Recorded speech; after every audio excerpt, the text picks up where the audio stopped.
stair box. I put a little fancy shaped canard on my center, my body roll aileron right here. And of course this is a delta wing. Usually I have a delta wing and an identical delta wing. This keeps your part count down, but I just decided to get a little bit fancy. I've got a pilot assist here. I think this is just offsetting fuel tank, liquid fuel. Yeah, this thing's fully loaded right now. All the weight's there. Anyway, I'm just gonna fly around and check the maneuverability. We've got a couple tunnels over here, a short walkway and a tall walkway. We got a tall walkway and a short truck passage.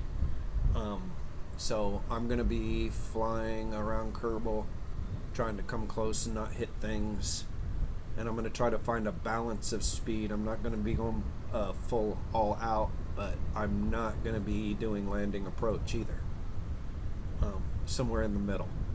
So anyway, I think I might be too heavy for what I want to do. We got a typical rotary engine in here. This is like the World War II fighters. There are a lot of torque, but not a lot of high end power. And as you can see, the pistons turn and the crankshaft is fixed. So the pistons actually are turning. There's probably a transfer of power somewhere here. If there's not, there should be. Maybe it's not conducive for airplanes, but if you notice, the cylinders spin and the crank is fixed. So, but then they attach the propeller to the cylinders, I think. I'll tell you what, there is a really good YouTube video. Let me get the name of it right. It's called The Physics of World War I Planes Feet. F-E-A-T. Whatever feet is. But look up the physics of World War I airplanes, and hopefully you'll get the right video. Anyway, right now, I'm going to go ahead and set my autopilot. Ooh, it looks like we've got our thrust reversed. I did set that space plane hanger. I don't know why it's not set. Alright. Now we got the thrust right. Alright, as always, I raise that back landing gear because that pins you to the ground at higher speeds. Without it now, you'll be able to have a little bit of nose lift and take off. Oh, we better fix that. Woo! I gotta take off right now. Oh my goodness. Gear up. That was almost catastrophic. The thing really punched into the air really nice. Let me turn my throttle back. 66%. I'm doing okay, 50 meters per second. Can I fly at 47? Alright, my hand's off the stick. I've just let go. You know, it's like when you're trying to check your alignment in your car, you just let go of your steering wheel. That's what I'm doing right now. Where my throttle is, I'm trying to find out. It looks like I'm climbing 1 foot per second. Not 1 foot per second, I'm sorry. Not 1 meter per second. Even. I'm climbing. I am moving up though. Look, my needle's up on my vertical speed. You can also see it on my navigation ball. Where I've got the throttle set right now looks like 50 meters per second. And let's go ahead and turn, let me set up. I'm going to get my camera right. And try chase, but chase is something interesting about chase is it stops chasing all of a sudden. It's like you're fine. We'll see how long it lasts. So, ooh, that's the death speed right there. Let's see if 30. Wow, not too bad. 30 didn't kill me. Okay, on our other craft that I was demonstrating, the Octobox, 50 is near death. So you start falling out of the sky. It looks like the tolerance on this short step wing is a lot lower.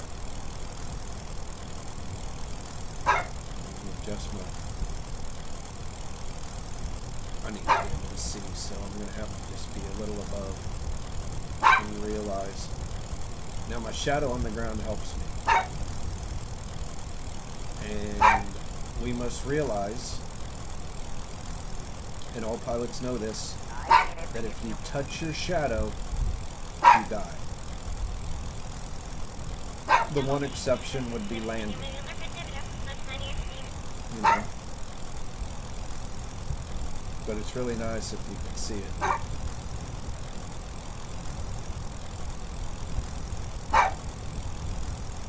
So it kind of tells you, it tells you it starts to get bigger.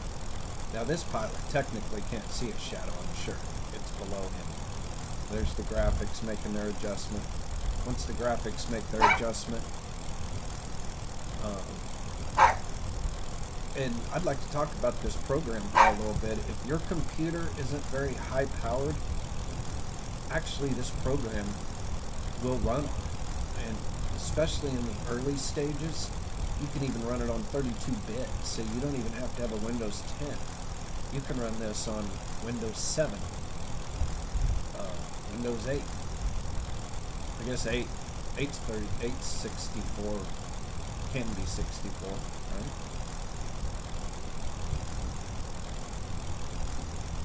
Alright, so I kind of need my speed controls, but look at that.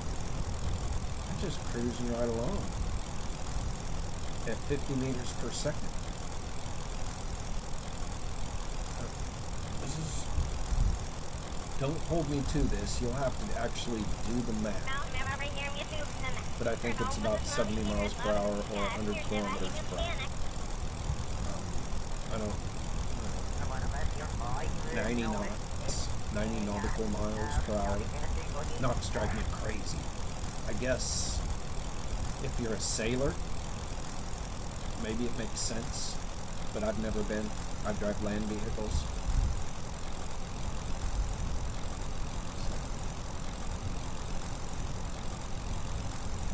40. I want to get my speed back to 50. Wow, and the sun's behind my... so I can't see so well. It's like a big, I don't know, big black spot. Now, I can see the door I'm looking for.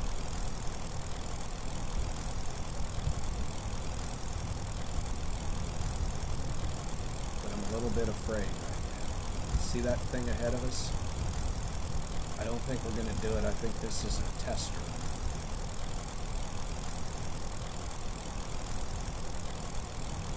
Well, sometimes you're lined up. You should just do it.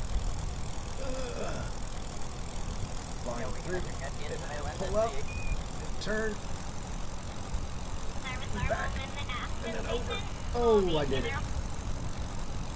If I don't crash. Okay, 35.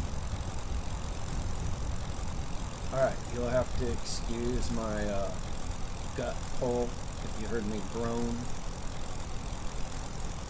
That's usually what happens when you feel like you're getting ready to die.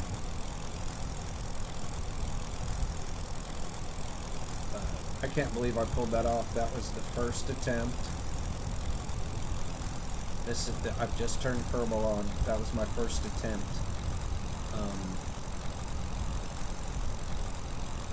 I thought it was going to end badly. I just did. Well, I don't like the way the shadow picks up the propeller as solid. It should be kind of like, I don't know, something else. A little more translucent, but, you know, hey. Can't have them all. Alright, so, let me find the other walkway. And there it is, right there. And that one may actually be a little more different than that little cars way that we just went through, or trucks way. So this one may not actually happen. The chase hasn't disengaged, so I did install a patch to help me with my chase problems. Linux Guru Gamer was real good about that. I can't figure out where this is right now, so I'm just gonna fly in here and look. Oh, there it is. So I'd have to come in, curve through, not hit the building, or I could try it the other way, like turn around and come back towards. You know, I got corrected in junior high speech class for using the word towards. They said American children don't use that word. We say to. I'm like, you don't go towards another object? I can't believe it. You know, going to something is towards. Anyway, I'm not mad. I just think teachers are like, maybe they're limited in their understanding. They're also taught in college what's how to think properly, and they're also taught that other people are wrong. So it's like there's no humility, it's arrogance, and it's misguided and uneducated sometimes. It's not entirely their fault. It's somewhat that education thinks they're superior. And I guess they're right in a way.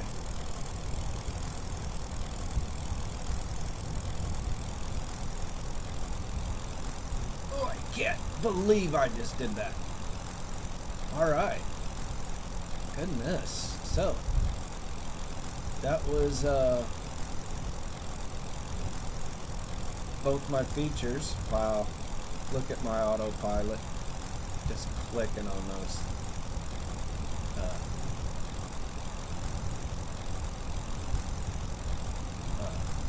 What do you call pitch control? Your elevators. You got ailerons. Those do your roll. Your elevators do your lift, your pitch. And your rudders do your yaw control. Rudder is very European. Americans sometimes just call it yaw. And sometimes we just call them all control surfaces.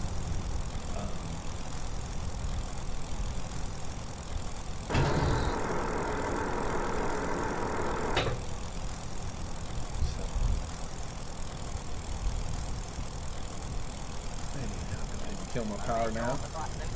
And once again, I've never landed an airplane. They all land themselves. I just fly straight and level without breaking major laws. There we do. Pops you on the ground and you just breathe. Check your speed and give it a light tap on the brakes.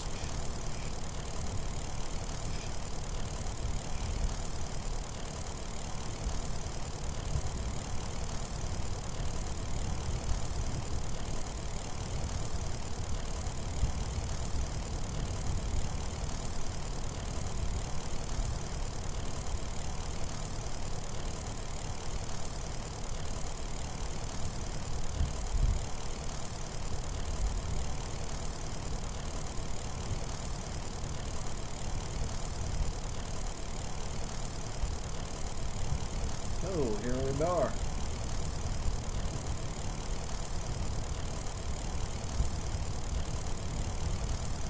to the space plane hangar. Now, we never pull a space plane in straight. What we would do, we would stop here, dismount, probably wheel it in backwards, so it's facing up. I guess there'd be reasons you wouldn't want to do this, like if you need to shoot your thrust out the door rather than into the hangar. But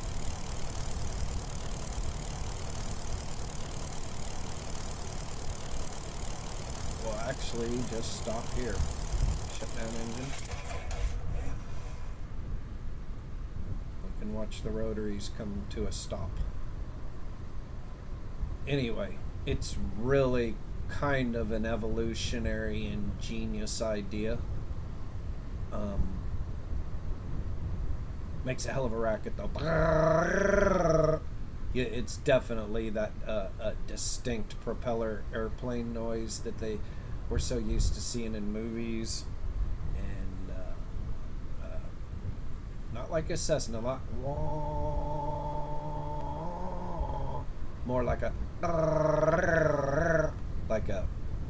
I don't know, like you can hear the brakes in the cylinder pop, cylinder ignition firing.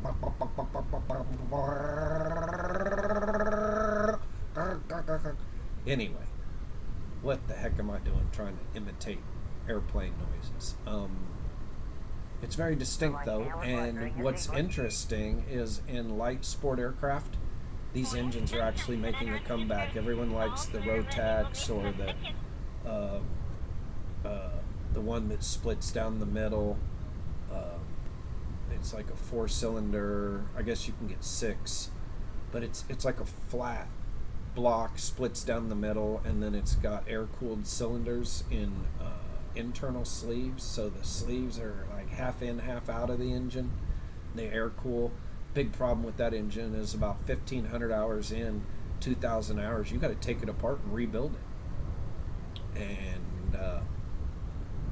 this engine's rebuild, gosh, I just don't know. You know, the new ones that they've produced may have something that eliminates that. That's the biggest cost of the airplane. 30% of it, when you build it, is your motor. God, 50% of it's motor and instrumentation. Easy. If you've got specialized landing gear, like retractable landing gear, man, that's weight and money, like this thing has. But I'm going to end the video here. Pretty good flying. I just woke up, so I'm not distracted. I'm focused. I'm actually surprised I did that myself, but hey, I'll take it, and I think I'm going to post this one on YouTube. I hope I'll review it first though. But hey, thanks for watching.